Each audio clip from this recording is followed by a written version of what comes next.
9월 21일 오늘 맥힌 성경읽기 사무엘하 17장, 시편 72편, 에스겔 24장, 고린도후서 10장입니다. 오늘 새벽에는 에스겔 24장 말씀 함께 보고 기도하겠습니다. 에스겔 24장은 언제 한 말씀이냐면 24장 1절 아홉째 열째 달 열째 날에 하신 말씀이에요. 그리고 이제 2절에 인자에 너는 날짜 곧 오늘의 이름을 기록하고 오늘 날짜를 정확히 기록하라고 하셨어요. 왜냐하면 바벨론 왕이 오늘 예루살렘에 가까이 왔느니라. 그렇게 지금 말씀을 하시는 거예요. 이것은 이제 에스겔 포로된 해 9년째예요. 9년째고 그 해 열째 달 열째 날이니까 10월 10일이죠. 포로 9년 10월 10일인데 포로 9년째라고 하는 것은 그 여호야긴 왕이 함께 포로로 끌려오면서 그때 동시에 유다의 마지막 왕 시드기야가 이제 그때 세워진 거예요. 그러니까 포로 9년 10월 10일이라고 하는 것은 이스라엘 유다 마지막 왕 시드기야 왕 9년 10월 10일하고 똑같은 이제 날인 거죠. 그래서 저 날짜는 특별한 날짜예요. 그러니까 열왕기하 25장 이제 1절에도 나와 있어요. 열왕기하 25장 1절에도 있는데 바로 바벨론 왕 느부갓네살이 예루살렘에 마지막 이제 3차 공략을 하러 온 거죠. 와가지고 성을 포위하기 시작한 날이에요. 그렇게 해서 1년 6개월을 포위를 해요. 그러니까 이제 대고난이 이제 시작되는 날인 것이죠. 그런데 이제 이 중요한 날이기 때문에 하나님께서 에스겔 선지자에게 특별히 말씀하셨어요. 지금 에스겔은 멀리 지금 바벨론에 포로로 와 있죠. 그쪽 상황을 정확히 알 수가 없죠. 근데 하나님께서 그날 마지막 3차 공격으로 예루살렘이 포위되기 시작한 그날을 날짜를 알게 해주신 거예요. 오늘 지금 예루살렘에 드디어 바벨론 왕이 왔고 포위가 시작되었다고 말씀을 해주신 거죠. 성이 포위가 된다고 하는 것은 안팎으로 나다닐 수가 없잖아요. 식량도 이제 구하기 어렵고, 뭐 바깥에 농사하는 데서 갖고 와야 되잖아요. 물자도 들어와야 되고, 물도 그렇고, 뭐 기타 등등. 이게 돼야 되는데 포위가 되면은 이제는 막 그냥 혹독한 시간이 시작이 되는 거죠. 그죠? 그러니까 과연 이제 예루살렘이 얼마나 견딜 수가 있을까? 그 상황을. 그렇게 회개하라고 그러고 바벨론에 올 테니까 바벨론 왕 대항하지 말고 하나님을 의지하고 오히려 바벨론 왕을 섬기라고도 얘기했죠. 근데 바벨론 왕을 버리고 애굽을 의지하고 막 그랬잖아요. 그렇게 하니까 바벨론 왕이 또 오는 거죠. 그리고 이제는 더 이상 안 되겠다고 완전히 이제 멸망시키기로 작정을 했고 유다 같은 경우도 더 이상은 이제 뭐 2번이나 그렇게 배신을 했으니 안 되잖아요. 그래서 버티는 수밖에 없는 거죠. 애굽이 오겠거니 그러고 하는데 애굽이 오질 않는 거죠.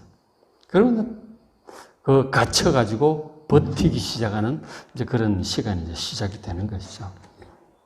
그날에 포로 생활이 혹독한 그날이 시작되는 날 하나님께서 에스겔 선지자에게 말씀을 하셨어요. 24장 3절에 너는 이 반역하는 족속 유다 백성들이죠. 뭐 예루살렘에도 그렇고 여기 포로로 끌려온 바벨론 유다 포로들도 마찬가지예요. 하나님을 의지하고 회개하고 그래야 될 텐데 그렇게 하지 않고 뭐 금방 거짓 선지자들 얘기 듣고 금방 돌아갈 거라고 하는 뭐 그런 생각이나 하고 있는 거죠. 그래서 너는 이 반역하는 족속에게 비유를 베풀어 이르기를 비유로 또 말씀을 하라고 하셨어요. 가마 하나를 걸으라. 포로들이 보는 데서 큰 가마를 걸으라고 하는 거죠. 그리고는 4절, 5절 이제 자를 수 없는 이유는 히브리어 순서 때문에 한꺼번에 번역을 해놨어요.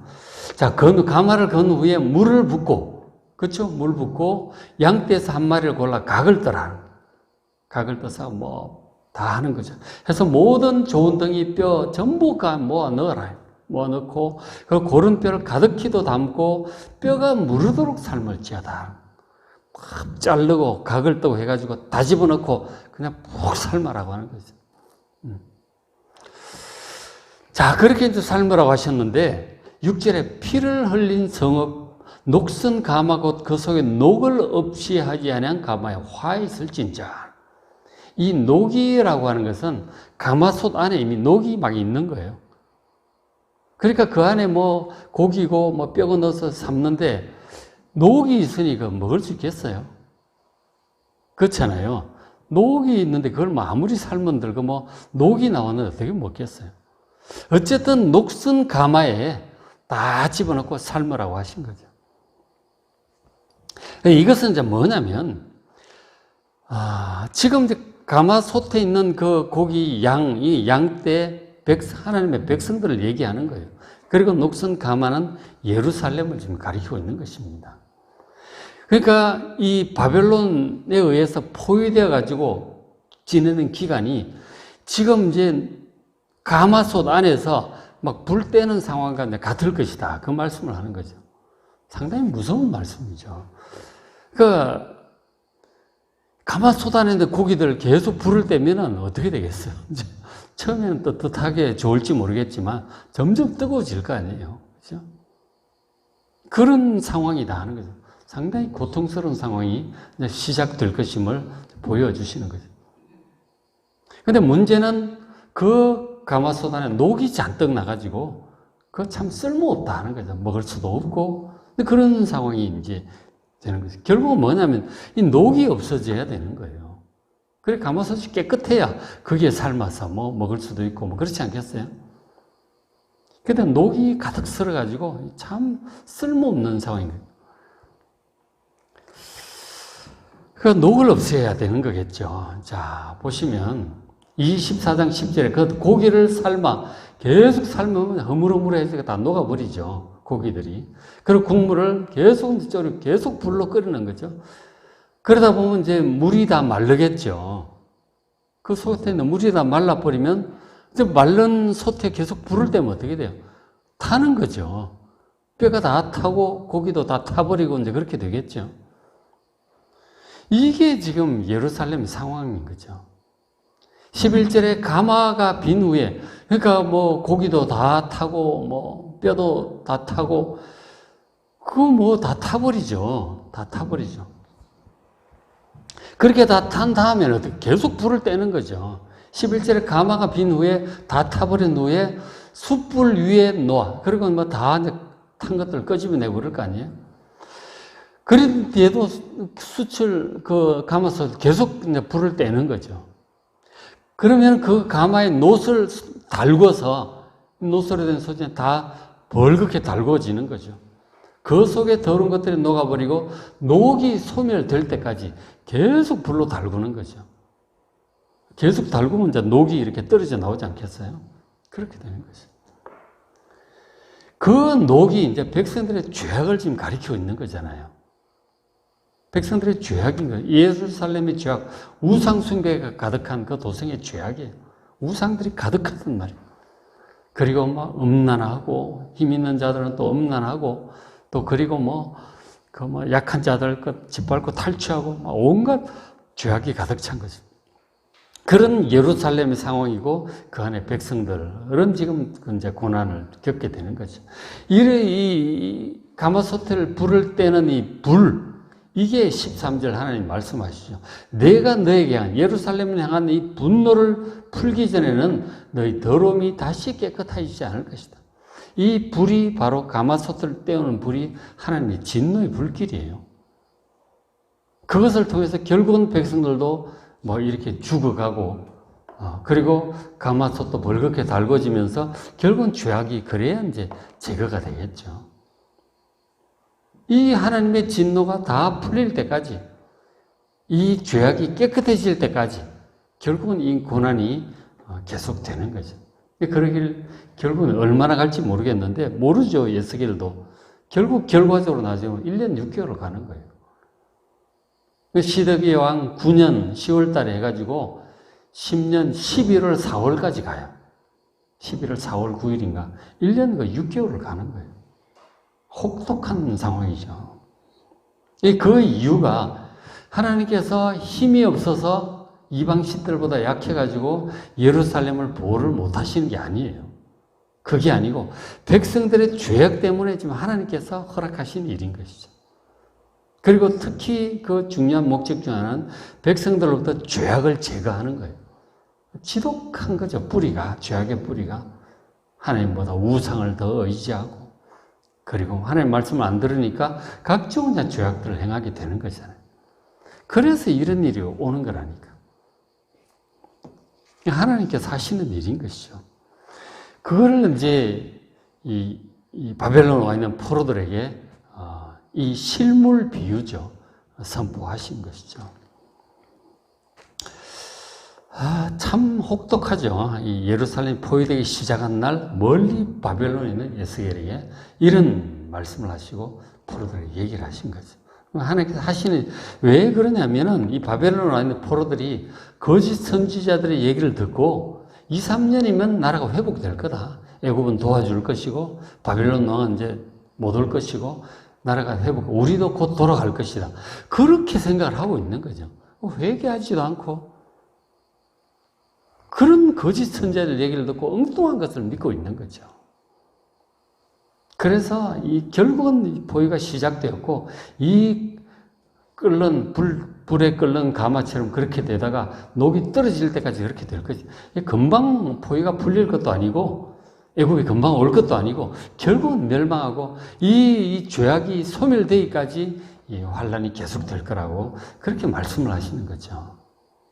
참 두려운 얘기죠, 그죠? 이것을 우리가 종말론적으로 볼 때 하나의 한 시대 종말이잖아요. 멸망이라고 하는 것은 종말인데 마지막 때 그 대환란도 마찬가지인 거죠. 이 죄악이 소멸될 때까지 그런 대환란이 이제 계속 되잖아요. 7 인의 환란, 7 나팔의 환란, 7 대접의 환란, 그런 것들이 이제 그런 거죠. 그리고는 이제 주님께서 임하신다고 그렇게 말씀을 하는 거죠. 그러니까 이 환란이라고 하는 것이 결국은 다 죄악을 깨끗하게 하려고 하시는 그런 일들인 것이죠.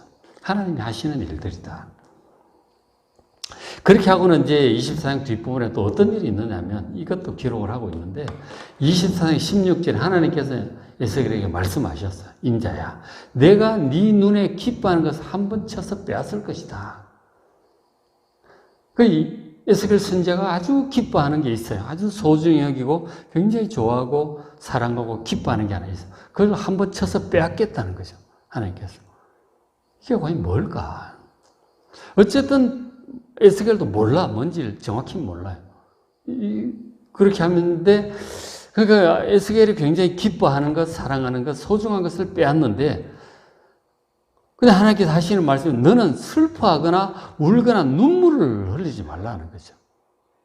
슬퍼하지도 말고 울지도 말라는 거예요. 17절 죽은 자들을 위하여 슬퍼하지 마. 죽는다 하는 거죠. 누가 죽겠구나 하는 거죠. 누가 죽을까요? 슬퍼하지도 말고 그리고 조용히 탄식만 하라고 하는 거죠. 탄식만 하라고 하는 거죠. 그리고 수건으로 머리를 동이고 발에 신을 신고 입술을 가지 말고 사람이 초상집에 먹는 음식분을 먹지 말라 그렇게 하시는 거예요. 이건 사람이 죽으면 보통 하는 행동들인데 수건 머리에 이제 두건을 이렇게 하잖아요. 뭐 먼지도 날리고 막 그러니까 아라비아 사람들 보면 그렇게 하잖아요. 그렇게 이걸 막 사람이 누가 죽으면은 이제 머리를 풀어 헤치는 거죠. 머리 수건도 풀어 헤치고 머리를 풀어 헤치고 그리고 신도 막 안 신고 아래 입술을 가리는 거죠. 아래 얼굴을 가리고 통곡을 하는 거 아니에요. 초상집이 되는 이런 상황인데 이런 걸 다 하지 말라는 거죠. 그 장례 예식 그런 것도 하지도 말고 슬퍼하지도 말고 울지도 말고 그냥 탄식만 하고 앉아 있어라. 그렇게 말씀합니다. 아니 사람이 죽는데 슬퍼하거나 이 장례 예식을 못하고 그냥 주저앉아 슬퍼하라고만 하는 것이죠. 그 사람이 죽었는데 결국 어떻게 들리고 이러는 거라 했더니 그날 저녁에 에스겔 아내가 갑자기 죽습니다. 뭐 어떻게 죽었는지 모르겠지만 어째 갑자기 죽어요. 하나님 말씀하시는 게 이거구나. 바로 그런 일이 벌어졌던 것이죠. 근데 하나님께서 어떻게 할지, 그 보통은 사람이 죽으면은 이렇게 슬퍼하고 뭐 장례식을 하는데 그걸 지금 못하게 하신 거 아니에요. 그걸 아침에 그런 말씀을 들었고 백성들에게 얘기를 했어요. 하나님께서 이렇게 말씀하시더라. 내 사랑하는 누군가를 쳐서 빼앗는다고 했는데 장례 예식도 못하게 하셨다. 그렇게 얘기를 했어요. 근데 다들 걱정들 했겠죠. 무슨 일이 벌어지려고 이러나. 바로 그날 저녁에 그런 일이 벌어진 거죠. 그래서 이제 에스겔 선지자가 탄식을 하고 진짜 뭐 그렇게 되니까 에스겔은 그렇게 하고 있지만 식구들이나 뭐 다들 동네 사람들이 난리가 날 거 아니에요. 그죠? 사람들이 다 모여온 거죠. 이 무슨 일이냐? 무슨 하나님이 무슨 뜻이냐? 그렇게 이제 물어보게 된 거죠. 에스겔 선지자에게 하나님께 미리 말씀하시 이렇게 얘기를 해라 그러셨어요. 백성들에게. 에스겔 개인적으로는 큰 일이 벌어진 거죠. 가정에. 큰 일이 벌어졌는데 하나님께서 이렇게 말씀하셨어요. 21절 내 성소는 그러니까 예루살렘 성전을 얘기하는 거죠. 그러니까 에스겔 선지자 눈에 기뻐하는 것처럼 아내를 기뻐하는 그죠? 거의 큰 일이 죽었잖아요. 그것처럼 하나님의 마음에 기뻐하는 것이 바로 성소라고 말씀을 하는 거죠. 예루살렘 성전이 하나님의 눈에도 기쁨이지만 또 백성들의 눈에도 너희 눈에 기쁨이고 너희 마음에 아낌이 되거니와 예루살렘 성전을 그렇게 믿고 성전이 있으니 뭐 우리는 하나님이 함께 하시는 거고 절대로 망하지 않는다. 안전하다. 뭐 계속 그렇게 하고 있었던 것이죠. 그리고 성전 자체를 기뻐하고 아끼기도 했고 의지하기도 했죠. 그런데 그 성전에 대해서 하나님 말씀하는 거죠. 아낌이 되거니와 내가 더럽힐 것이다. 하나님께서 성전을 회파하고 더럽힘을 당하게 하겠다. 그동안은 철저히 보호하셨잖아요.